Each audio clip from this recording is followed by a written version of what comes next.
సభా సరస్వతికి నమస్కారం. నా ప్రాణానికి ప్రాణమైన తెలుగు ప్రేక్షక దేవుళ్ళందరికీ నమస్కరిస్తూ, సహకుటుంబానం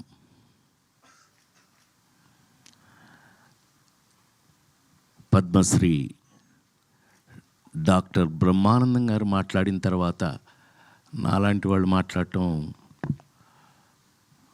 ఏం మాట్లాడినా మీ శిష్యులమే కదా సార్, మేము ఎంతోడమైనా మీ శిష్యులమే కదా. కానీ ముస్లిముండా కొడుకు కదా నువ్వు, నేను. ఏది ఏమైనా మా అనుబంధం, మా ఇది మీ అందరికీ తెలిసిందే.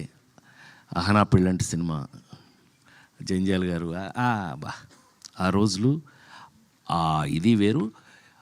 భగవంతుడి దయ వల్ల ఇంకా ఇప్పటికీ మేము ఇదే స్టిఫ్నెస్తో పనిచేయటం, మాతో పనిచేసిన వాళ్ళందరూ ఈ రేంజ్లో పెరిగిపోవడం, నాతో లగ్గం చేపించిన రమేష్ చెప్పాలి. కానీ సరే బాబు నువ్వు చెప్పాలి, నేను చెప్పనా? నాన్నకి ప్రేమతో. కానీ ఇవాళ చాలా పెద్ద పెరిగినందుకు అత్యంత సంతోషపడేవాళ్ళు నేను ఒకటి, నీకు తెలుసా విషయం. అలాగే ఇవాళ సహకుటుంబానం, దీని గురించి 48 సంవత్సరాల నుంచి సినిమా ఇండస్ట్రీలో ఉన్న నేను ఒక రెండు మాటలు చెప్పాలి.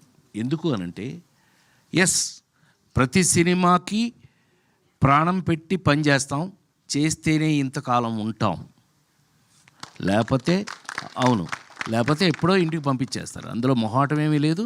అందులో సినిమా ఇండస్ట్రీలో అసలు మొహాటం లేదు. ఏం బ్రహ్మం, ఈ సినిమా ఇండస్ట్రీలో నువ్వు చూస్తున్నావు, నేను చూస్తున్నాను.